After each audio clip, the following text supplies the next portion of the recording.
Hello everyone, Akash Rao from this side and welcome to our channel English Hindi with Akasha. So आज मैं आपके सामने the proposal chapter का most important most demanded question का answer लेकर आ गया हूँ। बेस्ट आंसर है, आप इसको वीडियो को पूरा जरूर देखना, तभी आपको लाइन बाय लाइन समझ में आएगा कि मेरा आंसर का ये फॉर्मेट क्यों अपनाया गया है। तो इस वीडियो को पूरा देखना है। और मैं बता दूं कि इससे पहले दी प्रपोजल चैप्टर का एक और भी क्वेश्चन अपलोडेड है, जो एक्चुअली 3 क्वेश्चन का एक आंसर होगा, तो उसको भी आप जरूर देख लेना। हम चैनल के प्लेलिस्ट में मैं लिंक में आई बटन पे और भी इस वीडियो के लास्ट में आपको लिंक शो होगा, आप वहां पे क्लिक करना, वो वीडियो आपको मिल जाएगी। तो चलिए वीडियो को शुरू करते हैं, लेकिन उससे पहले अगर आप चैनल पे पहली बार आए हो तो प्लीज सब्सक्राइब कर देना और वीडियो को लाइक करना और फ्रेंड्स के साथ शेयर करना, ताकि उनको भी ये quality answer, best answer, full marks पाने वाला आंसर उन्हें भी मिल पाए। तो चलिए वीडियो को शुरू करते हैं। तो यहाँ पे देखिए क्या है, क्वेश्चन क्या है कि describe the character of Lomov as you read in the drama the proposal. तो आपका 1 एक्ट प्ले है द प्रपोजल, उसमें जो लोमोव कैरेक्टर है उनके बारे में ही बताना है। तो चलिए देखिए क्वेश्चन हो गया। आंसर क्या है, आंसर अभी नीचे आप मेन देखने वाले हो क्या होगा। देखो क्या है, पहले तो लोमोव का फुल फॉर्म यहाँ पे लिखा गया है कि इवेन वेसेनविच लोमोव। तो आप लोग देखो एग्जाम में फुल नेम ही लिखना फर्स्ट में, क्योंकि एग्जामिनर को समझ में भी तो आ जाए कि उनको फुल फॉर्म भी आपको पता है, क्योंकि देखो इसका फुल फॉर्म भी हार्ड है, तो इसको याद कर लेना। स्पेलिंग में मिस्टेक मत करना, क्योंकि ये एक्चुअली नाम है और उसमें आप मिस्टेक नहीं कर सकते हो। और ये जो है रशियन सोसाइटी का ये प्ले है, प्रपोजल में आप पढ़े हो तो वो आंसर देखोगे आप समझ जाओगे सब कुछ। तो चलिए स्टार्ट करते हैं। देखो यहाँ पे आंसर आप पहले इस तरह लिखना कि Ivan Vassilyevitch Lomov is the main character of the drama the proposal. जो आपका ड्रामा है, 1 एक्ट प्ले है, प्रपोजल का वो एक मेन कैरेक्टर है। आप यहाँ पे मेन कैरेक्टर की जगह प्रोटागोनिस्ट वर्ड भी यूज कर सकते हो। तो जो आप यूज कर सकते हो या और भी ऐड कर सकते हो वो मैं आपको बताता जाऊंगा, आप ऐड कर लेना। और इसीलिए मैं बोल रहा हूँ कि वीडियो को पूरा देखो, क्योंकि मैं जो बोल रहा हूँ वो आप देखने से ही तो सुन पाओगे, स्किप कर दोगे तो वो आप नहीं सुन पाओगे और ये आपके लिए डिसएडवांटेज होगा। यहाँ पे देखो क्या है कि रिटेन बाई एंटन चेकोव, ये जो राइटर है एंटन चेकोव, उन्होंने लिखा है इन द प्ले। देखो पहले अभी मैं नीचे जाऊंगा, लेकिन पहले जो है लोमोव कौन है उनके बारे में थोड़ा इंट्रोडक्शन देना होगा, एंड उसके बाद उनके कैरेक्टर के बारे में और कुछ बताना होगा। तो वहाँ ये जो है इंट्रोडक्शन का पार्ट चल रहा है। तो इन द प्ले, ये जो प्ले है, Lomov's character is made a quite a funny way. उनका जो ये कैरेक्टर है फनी वे की तरह अपनाया गया है। एक्चुअली उनका कैरेक्टर का ये पूरा ड्रामा ही एक फनी वे में चलता है, जैसे बीच में ऑक्जेन मीडोज के ऊपर झगड़ा होना, फिर से हंटिंग डॉग्स के ऊपर वो लोग जो झगड़ा करके बैठ जाते हैं। उसके बाद आप देखो कि वो लोग सिर्फ बिजनेस के लिए एक दूसरे से शादी करना चाहते हैं। तो ये पूरा ड्रामा ही फनी वे में है। Lomov comes at the beginning of the drama through the conversation which he makes with Chubukov and Natalia. तो लोमोव जो है इस ड्रामा में बिगिनिंग में आता है, इस ड्रामा के स्टार्टिंग यही होता है। तो आप पढ़ते हो कि लोमोव जो है अपना इवनिंग ड्रेस में आते हैं चुवकोव से मिलने के लिए, तो उनके कन्वर्सेशन के थ्रू वो eight the beginning of this drama वो ड्रामा में एंट्री लेते हैं। उसके बाद क्या है, यहाँ पे आप देखो drama through the conversation which he makes Chubukov and Natalia, यहाँ तक खत्म हो गया। तो यहाँ तक थोड़ा इंट्रोडक्शन पार्ट था। उसके बाद देखो क्या है, इसको पॉइंट वाइज में बताना है। अब पॉइंट वाइज में देखो क्या है, पहले he is presented as a young man responsible landowner state mouth speaker. तो वो जो है इस ड्रामा में ये 3 तरह से प्रेजेंटेड किए गए हैं, और भी तरह से किए गए हैं, लेकिन उनको मैंने यहाँ पे कंसीडर नहीं किया है, क्योंकि आपको एग्जाम में वर्ड लिमिट भी देखना होता है। ऐसा नहीं कि आप लिखते चले जाओगे, वर्ड लिमिट भी होना चाहिए और आंसर भी क्वालिटी होना चाहिए और टाइम में भी होना चाहिए। ऐसा नहीं कि आप बहुत ज्यादा टाइम इसमें दे दोगे तो फिर अदर क्वेश्चन में कैसे दोगे। तो यहाँ पे पॉइंट वाइज लिखना है। देखो कैसे ये 3 पॉइंट में लिखना है, young man responsible land owner straight mouth speaker. तो ये पॉइंट वाइज कैसे क्यों लिखना होता है ये मैंने आपको पहले भी बताया कि देखो ये आप लाइन वाइज लिखते हो तो एग्जामिनर पढ़ने में इंटरेस्टेड नहीं होता है, वो हर चीज नहीं पढ़ता है, तो आपको अंडरलाइन कर करके दिखाना होता है। और उसमें जो है मार्क्स जो है फुल मार्क्स मिलना थोड़ा मुश्किल हो जाता है, भले ही आप कितना अच्छा क्यों ना लिखो। और बट पॉइंट वाइज में क्या होता है कि पॉइंट को देखकर, हेडिंग्स को देखकर एग्जामिनर जो है आपको मार्क्स अच्छा दे देता है पार्ट वाइज लिखने में।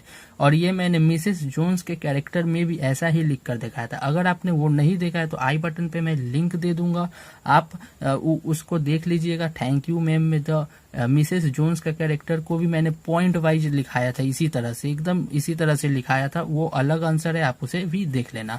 तो चलो स्टार्ट करते हैं। तो वो सबसे पहले क्या है कि यंग अनमैरिड मैन के रूप में वो प्रेजेंटेड किया गया है। देखो यहाँ पे अनमैरिड मैन ने छोड़ दिया, मतलब गलती से छूट गया, तो आप यहाँ पे ऐड कर लेना यंग अनमैरिड मैन। तो ये मैं बता दे रहा हूँ। देखो कैसे लिखना है, हेडिंग दे देना 1 नंबर, यंग अनमैरिड मैन। तो Lomov is a young unmarried man of 35 years old with a critical age of marriage. तो लोमोव जो था उनका एज क्या था, 35 years। ये छोटे छोटे पॉइंट्स भी आपको याद रखने, ये एमसीक्यू में आपके एग्जाम में पूछे जा सकते हैं कि लोमोव का एज क्या था। और वो जो क्रिटिकल एज था, आप जानते ही हो कि किसी को भी शादी करना होता है तो 21 साल, 25 साल, 30 साल तक इनफ है, उनका शादी हो जाता है। बट 35 years बहुत क्रिटिकल एज है इस उम्र में शादी करना। तो यहाँ पे वही लिखा गया है, he is suffering with palpitation. तो पाल्पिटेशन से वो सफरिंग कर रहा था। पाल्पिटेशन का मतलब क्या होता है आपको पता ही होगा, मैं उसको ज्यादा डिस्क्राइब यहाँ नहीं कर रहा हूँ, वीडियो लंबा हो जाएगा। उसके बाद वो क्या है कि and wants to lead a quiet and regular है, और वो एक रेगुलर लाइफ जीना चाहता था, स्टेबल लाइफ इसको आप कह सकते थे कि वो स्टेबल लाइफ जीना चाहता था। And so he decided to propose a girl in the neighbourhood. तो वो एक पड़ोस की कोई लड़की थी, आपको पता ही है बट आगे बताऊंगा। तो वो एक लड़की को प्रपोज करना चाहता था फॉर मैरिज पर्पज, वो शादी करने के लिए करना चाहता था। एक बात यहाँ पे याद रखना कि यहाँ पे देखो प्रेजेंट टेंस का यूज करके इस आंसर को लिखा गया है, तो सभी जगह प्रेजेंट टेंस ही होगा। आप कहीं पे पास्ट टेंस, फ्यूचर टेंस ऐसा कुछ गलती मत कर देना। जैसे देखो इज है, यहाँ पे देखो इज है, वांट्स है, तो प्रेजेंट टेंस में ही रहना, क्योंकि ग्रामेटिकल एरर अगर आप करते हो वहां पे मार्क्स कट जाते हैं। उसके बाद देखो क्या है, Lomov tells to Chubukov that he feels much excited to marry with her daughter. तो लोमोव जो चुपकोव को बोलता है कि वो उसके डॉटर नतालिया, उनकी बेटी का नाम है नतालिया, नतालिया के साथ शादी करने के लिए वो बहुत ही ज्यादा एक्साइटेड है। वो नतालिया के फादर डॉटर चुपकोव को कहते हैं। चुपकोव के कैरेक्टर जो है वो भी बताना होता है, एग्जाम में आ सकता है, उसका भी वीडियो में अपलोड करूंगा, तो चैनल को सब्सक्राइब करना, उसका नोटिफिकेशन मिल जाएगा। उसके बाद वो क्या लिखा है कि thus we can see that Lomov is fully prepared for marriage with Natalia. तो इस सब चीजों को हम लोग देख सकते हैं कि उनका 35 year एज था, लोमोव का क्रिटिकल एज था, वो क्वाइट रेगुलर स्टेबल लाइफ जीना चाहता था, वो नाइटहुड के गर्ल्स को प्रपोज करना चाहता था, इसीलिए वो चुपकोव को बात करने आया। तो हम लोग इन सब चीजों को देख कर कह सकते हैं कि वो फुल्ली प्रिपेयर्ड था, अदरवाइज वो इतना क्यों करता। तो वो फुल्ली प्रिपेयर था फॉर मैरिज के लिए। तो ये आपका एक खत्म हो गया। यहाँ पे देखो ये एकदम परफेक्ट आंसर है, आप एग्जाम में लिख देना। इसको वर्ड लिमिट को देख कर ही ऐसा आंसर को बनाया गया है। ऐड करने के बहुत सारे लाइन इसमें मैं ऐड कर सकता हूँ और भी हेडिंग्स में लगा सकता हूँ, लेकिन एक वर्ड लिमिट और टाइम लिमिट भी मैटर करता है। तो चलिए आगे बढ़ते हैं। देखो दूसरा क्या था, रिस्पॉन्सिबल लैंड ओनर, जो कि ऊपर में मैंने आपको वहां पे लिख कर दिखा दिया है। तो अब चलिए हम लोग नीचे चलते हैं। तो रिस्पॉन्सिबल लैंड ओनर या सस्पिशियस लैंड ओनर वर्ड का भी यूज कर सकते हो, क्योंकि यहाँ पे क्या लिखा है, Lomov is also a responsible land owner. वो एक जिम्मेदार लैंड ओनर का मतलब क्या होता है, जमींदार होता है, जिनके पास बहुत ज्यादा जमीन होती है खेती बाड़ी करने के लिए ये सब, तो वो लैंड ओनर था। तो he has a control on his, यहाँ पे क्या लिखा है, cultivation like all the land owner. तो कल्टीवेशन का मतलब क्या होता है, खेती करना, ये सब पे उसका अच्छा कंट्रोल था, नियंत्रण था, जैसे और भी जमींदार लैंड ओनर करते हैं। तो he performs this job with labourers. तो वहां पे उनके जो लैंड ओनर जो था, मतलब सॉरी लोमोव का जो जमीन था, वहां पे जो भी मजदूर मजदूरी करते थे उनके साथ वो भी ये परफॉर्म करता था अपने जो रोल को, उनका जो काम होता, मतलब लोमोव जो का जो उसमें योगदान होता था वो काम करने में, वो भी वो करता था। जैसे आप समझ सकते हो मैनेजर की तरह नहीं होता है कि मैनेजर देखता है कि सभी इम्प्लॉइज अच्छे से काम कर रहे हैं या नहीं, ये सब इस तरह का। He also makes fight with Chubukov and Natalia and claims his authority of the meadows. तो यहाँ पे आप यहाँ पे देख सकते हो वो फाइट भी करता है, लड़ाई करता है, किससे? चुपकोव और नतालिया से करता है। क्यों करता है? क्लेम्स करता है अपना हिस्सेदारी, ऑथोरिटी क्लेम करता है कि वो मीडोज जो है वो लोमोव का है। तो इसके ऊपर बीच में जो आप देखते हो क्वारल हो जाता है, झगड़ा हो जाता है, फाइट हो जाता है। He even threatens her that he would break the neck of the mowers. और यहाँ तक कि वो नतालिया को जो है धमकी भी दे देता है कि उनके उस खेत में, उनके जो खेत में जो काम कर रहे हैं, जो मूवर्स है, जो खेती का काम कर रहे हैं मजदूर है, उनके वो नेक को तोड़ देंगे, उनके गर्दन को तोड़ देंगे, यहाँ तक कि वो धमकी भी दे देता है। तो यहाँ पे आप देख सकते हो इन सब लाइनों से हम लोग कह सकते हैं कि thus we can say that he is a responsible landowner and conscious of his rights. और वो अपने सिद्धांत को लेके बहुत ही ज्यादा सीरियस है, कॉन्शियस है। तो ये भी आप यहाँ पे ये लाइन को ऐड जरूर करना। उसके बाद मतलब यहाँ पे देखो कॉन्शियस ऑफ हिज राइट्स, मतलब कितना भी चुपकोव और नतालिया ने फोर्स किया लोमोव को कि ऑक्सिजन मीडोज हम लोगों का ये है वो है, प्रूफ दिखाया, जो भी किया, बट लोमोव पीछे हटने से नहीं रहा। वो अपने राइट्स पे, वो अपने अधिकार पे खड़ा रहा। ये ऑक्सिजन मीडोज जो है वो उनके पेरेंट्स का है, उनके धरोहर है, उनकी संपत्ति है, और ये नतालिया और चुपकोव का नहीं है, वो ये कहना चाहता है। तो चलिए इसी के साथ चलते हैं हम लोग तीसरा नंबर हेडिंग पे, जो कि स्टेट माउथ स्पीकर पे। तो यहाँ पे आप देख सकते हैं कि स्टेट माउथ स्पीकर पे हम लोग इस तरह, स्टेट माउथ स्पीकर का मतलब क्या है कि वो जो है सच सच सामने में बोल देता है, वो किसी से डरता नहीं है। Lomov is state mouth speaker as he makes a fun to the Chubukov's dog Squeezer. आप यहाँ पे नतालिया डॉग भी लिख सकते हो, बात एक ही है। चुपकोव का डॉग, नतालिया का डॉग हो, एक ही बात है। तो आप यहाँ पे अगर मन हो तो आप नतालिया डॉग लिख सकते हो, क्योंकि लोमोव और नतालिया ने आपस में झगड़ा किया था, तो आप वो भी लिख सकते हो।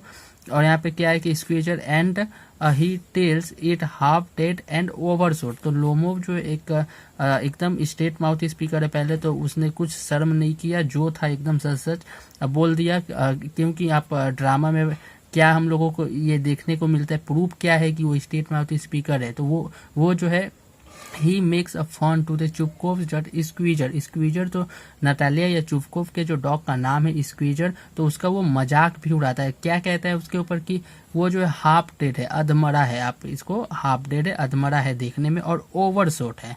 तो ये दो बातें वो कहते हैं। और यहाँ पे मैं आपके लिए एक क्वेश्चन छोड़ देता हूँ जो कि आपके एग्जाम में एमसीक्यू फॉर्म में आ सकता है। तो उसका ये है कि अगर चुपकोव और नतालिया के डॉग का नाम स्क्वीजर था, तो what is the name of the Lomov's dog. तो लोमोव के डॉग का क्या नाम था, आपको ये बताना है। कमेंट में आप उसका सिंपल नाम सिर्फ लिख दे बस। उसके बाद देखो क्या लिखना है कि ही ऑल्सो एडेड दैट। यहाँ पे देखो ये जो लाइन लिखा हुआ है, ये एज इट इज आपके ड्रामा बुक से लेकर ये लाइन लिखा हुआ है, इसीलिए इसको कोटेशन बोला जाएगा, और इसको इन्वर्टेड कॉमा के अंदर ब्लैक पेन से लिखा जाएगा, जैसा कि हम लोग हिंदी में आंसर में लिखते हैं।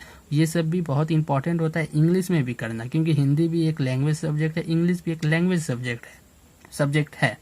तो ही ऑल्सो एडेड, वो तो पहले देखो यहाँ पे हाफ डेड और ओवरशॉट तो बोलता ही है, तो इसको तो आप अंडरलाइन भी कर सकते हो। हाफ डेड एंड ओवरशॉट बोलता है, यहाँ पे आप देखो हाफ डेड एंड ओवरशॉट बोलता है। उसके बाद क्या कहता है, ये जो बात कही गई है लोमोव ने कही गई है कि I assure you that his lower jaw is shorter than the bigger than the upper. Jaw का मतलब क्या होता है, जबड़ा, जो मुंह के ऊपर जो जबड़ा नहीं होता है, हम लोगों का भी होता है, कुत्तों का भी होता है। तो वो जो लोअर जॉ है वो छोटा है, अपर जॉ से छोटा है। तो ये बात उसने ऐड की थी, ये लोमोव के द्वारा लिखा गया है, तो इसीलिए यहाँ पे आई का यूज किया गया है। ही एश्योर नहीं, आई एश्योर, ये लोमोव बोल रहा है, तो इसको आप ऐसे ही लिख दोगे।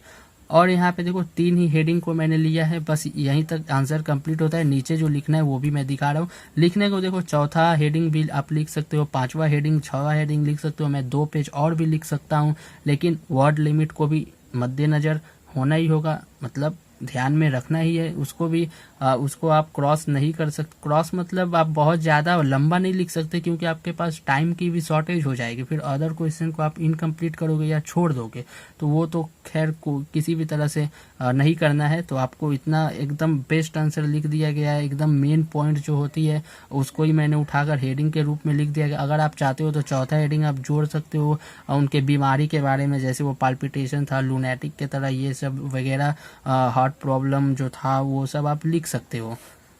उसके बाद देखो यहाँ पे आप जाकर अब यहाँ पे आप निष्कर्ष लिखोगे, कंक्लूजन। तो यहाँ पे लिखोगे thus we can see that Lomov is a responsible landowner, young unmarried man, state mouth speaker and conscious of his right. तो वही जो बातें ऊपर हेडिंग के रूप में दी गई थी वो सबको यहाँ पे आप लास्ट में कंक्लूजन के रूप में लिख देना, और आप यहाँ पे अंडरलाइन इसको कर सकते हो, क्योंकि लोमोव का आपने ये जो चरित्र है इन पॉइंट के बेसिस पे आपने बताया है।